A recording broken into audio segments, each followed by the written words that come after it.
Hemos visto la teoría de Rankin. La teoría de Rankin es aplicable cuando la superficie libre del terreno o ya sea de terreno natural o de un relleno, es horizontal, el respaldo es vertical y cuando se moviliza, ya sea caso activo o caso pasivo, que son los dos casos en los cuales se moviliza el suelo, no hay fricción entre ambos. Es una situación que planteó Rankin. Sin embargo, una ecuación más general es la que plantea Coulomb. Coulomb, su análisis lo hace para un suelo puramente friccionante.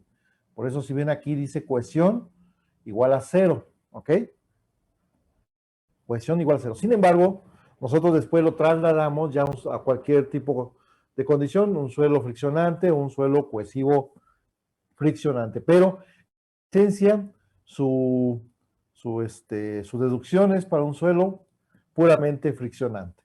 Entonces, sí considera que puede estar inclinado el relleno o superficie material del suelo, sí puede estar inclinado el respaldo. Es más, ahorita lo vamos a ver más adelante, esta inclinación del respaldo le da cierta estabilidad al muro y disminuye la presión sobre él. ¿Sí? Tiene un porqué. Y aparte, cuando se moviliza el suelo junto con el muro, el respaldo, sí hay fricción entre ellos. Son dos materiales. Es de esperarse, es obvio que tiene que haber fricción entre ellos. ¿Ok? Entonces, esas son las condiciones que estableció Coulomb. Hace toda una serie de análisis, hace el equilibrio de este polígono de fuerzas, ¿sí? Y llega a una serie de ecuaciones. Aquí está. Llega una serie de ecuaciones que determinan los coeficientes de empuje de tierras, caso activo y caso pasivo. Aquí lo importante de estas ecuaciones es siempre, si consultamos un manual, consultamos un libro, ver cómo están definidos los ángulos, o sea, qué representa cada uno de ellos. No quedarse con esta versión de ángulos, ¿sí? En las cuales están en función de esta figura. Pero, repito, hay que establecer, si vemos otro manual, otra documentación y cambian los ángulos, no quedarse con la idea de que, entonces con esas fórmulas va a salir otro coeficiente. No, sale el mismo, ¿sí? Nada más hay que definir bien qué representa cada uno de estas literales. El ángulo alfa, el ángulo beta, el ángulo de fricción interna del suelo y delta, que es la fricción entre el suelo y el respaldo. Entonces, eso es lo que hay que tener cuidado aquí. El ángulo delta, que es la fricción entre el suelo y el respaldo, está dado en un rango de valores. Va desde un medio del ángulo de fricción interna del suelo hasta 2/3 de dicho ángulo. Ese es el rango para la fricción. No hay un criterio así tan estricto que les diga cuál es el que se maneja, ¿ok? Si un tercio o si un medio de phi o 2/3 de phi, no lo hay. Sin embargo, cuando estamos trabajando materiales que puedan haber mayor fricción entre ellos, es decir, el material que está fabricado, el muro y el suelo, que puede ser granular, por ejemplo, entonces es de esperarse una mayor fricción. Por ejemplo, un muro de mampostería fricciona más que un muro de concreto armado. Entonces ahí se genera la fricción. Por ejemplo, en los constructores, cuando hacen muros de concreto armado, sugieren que el respaldo, al colocar la cimbra del respaldo sea una cimbra de tercera calidad. O sea, que no me genere una superficie perfectamente lisa. Me conviene que tenga una superficie mejor que sea rugosa. Entonces ponen en la parte del respaldo, le ponen una cimbra de tercera calidad. Al frente, posiblemente por cuestión arquitectónica algunas veces, se requiere una superficie de mejor calidad. Entonces ponen una cimbra de primera y una cimbra de tercera en el respaldo. En un muro de mampostería, pues ahí no hay problema. La misma piedra nos va generando esa rugosidad y por lo tanto será más fricción entre el suelo y el respaldo. Si el relleno o el terreno natural tiene cierta cantidad de finos o muchos finos, es de esperarse que la rugosidad sea menor y por lo tanto se van con el criterio de 1/2 del ángulo de fricción interna del suelo. ¿Sí? Repito, eso lo estoy planteando como un criterio, ¿ok? Ya ustedes posteriormente, ya que estén ejerciendo la carrera, podrán tomar otras decisiones. Hay algunas tablas, por ejemplo, que hablan de rugosidad, ¿sí? Pero más que rugosidad, hablan de deslizamiento. Se pueden usar como referencia, es válido, ¿eh? Cuando en mecánica de suelos 3 vean la revisión por deslizamiento, van a ver que una componente que ayuda a que el muro no se deslice es el propio peso del muro y la fricción que se genera en la base del muro. Eso ayuda, ¿sí? Eso ayuda a que no se desplace. Por lo tanto, entra en función esa rugosidad o adherencia si fuera un suelo fino, aunque no es muy conveniente tener elementos de contención desplantados en suelos finos, pero si fuera el caso, pueden usar la función adherencia entre el muro, el material del muro de contención y el suelo en el cual está desplantado el muro. Entonces, ese es el ángulo delta. Y bueno, hay tablas para obtenerlo, ¿sí? O pueden ustedes generar un programa, también es válido, ¿sí? O sea, hay muchas maneras. Normalmente los coeficientes se manejan a 4 dígitos o 3 dígitos. Lo más común son 3 dígitos, ¿eh? 3 dígitos significativos. Aquí, como es un programa, te lo da a 4, pero pueden ser 3, ¿eh? No hay ningún problema. En estas tablas, bueno, no tengo tanta combinación o variedad de combinaciones. Por ejemplo, esta es la inclinación del respaldo con respecto a un plano horizontal. Entonces, 90 grados es un plano vertical y después ya se va inclinando. Esta es la inclinación del relleno o superficie libre del suelo. 0 grados, 5 grados. No es tampoco tan grande, ¿eh?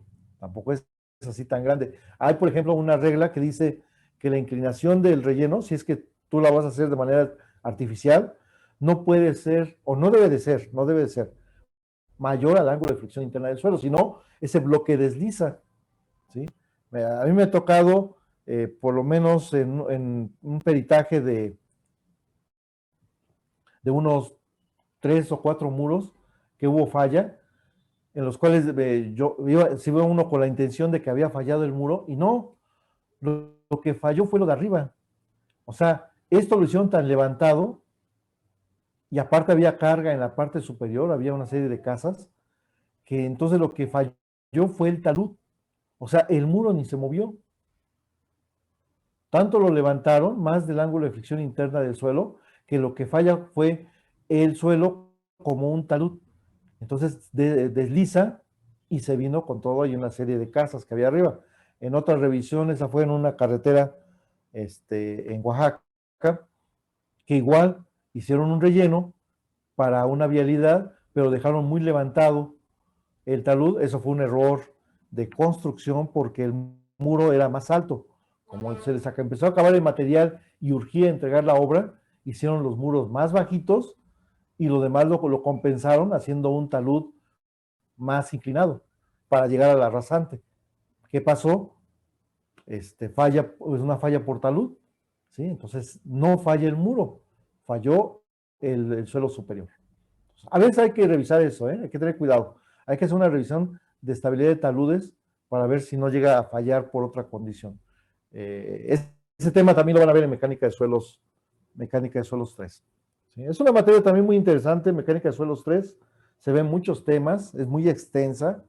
¿Sí? La verdad, desconozco cómo en realidad en la materia los maestros que le imparten, pero es muy cargada, ¿eh? O sea, es muy, muy cargada. Si la quiero dar como es y con la extensión necesaria para ustedes, es muy pesada todos los temas, ¿eh?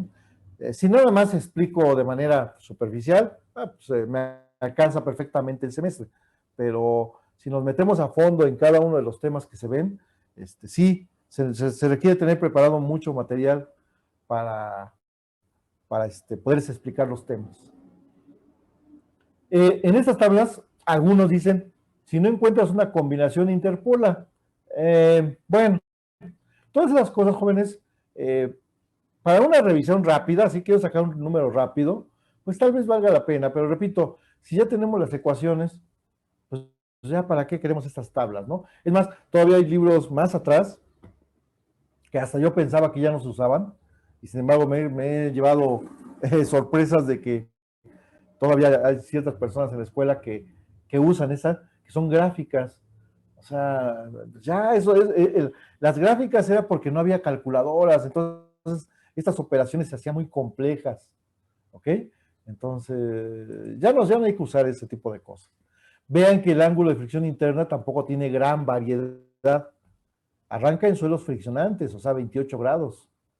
28 grados de ángulo de fricción interna es un suelo que tiene pocos finos, prácticamente son materiales gruesos.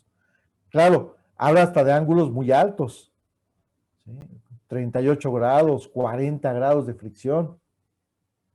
Yo analizando ya este tipo de suelos, a veces llega uno a la conclusión de que, bueno, ¿y para qué le construyo muro? Con estos ángulos de fricción que tiene el suelo, solito se sostiene por esfuerzo cortante. ¿Sí? Entonces también son cositas que hay que ir valorando. ¿Sí? No siempre, repito, siempre, por eso el video introductorio y luego las fotografías, imágenes que les presenté, era para sensibilizarlos de que sí es una obra que se usa mucho en la ingeniería civil, los muros de contención, pero hay otras maneras de solucionar muchas cosas, ¿sí? Y hay que tratarlos en lo posible de evitar. Son muy caros, son muy lentos de construir, ¿sí? Y varios han fallado, sobre todo por el drenaje de los muros es el que causa mayor problema. Muy bien, entonces hay una serie de condiciones que cambian cuando trabajamos este tema de empuje de tierras con la teoría de Coulomb. Una de las primeras condiciones que cambia es hasta qué altura voy a manejar mis diagramas. Con la teoría de Rankine, siempre vimos que los diagramas, por ejemplo en este número 1, los diagramas siempre los manejamos desde la base hasta la superficie del terreno que coincide con la altura del muro. Es una coincidencia, ¿ok? Entonces, todos los diagramas eran con la altura del muro. Por ejemplo, en este caso, tenemos respaldo inclinado, aunque cambia después a un respaldo vertical, pero si yo trazo una línea recta de la base hasta que corta el terreno, veo que coincide con la altura del muro. ¿Sí? En este otro caso tengo un respaldo completamente vertical, entonces los diagramas coinciden con la altura del muro. En este otro caso,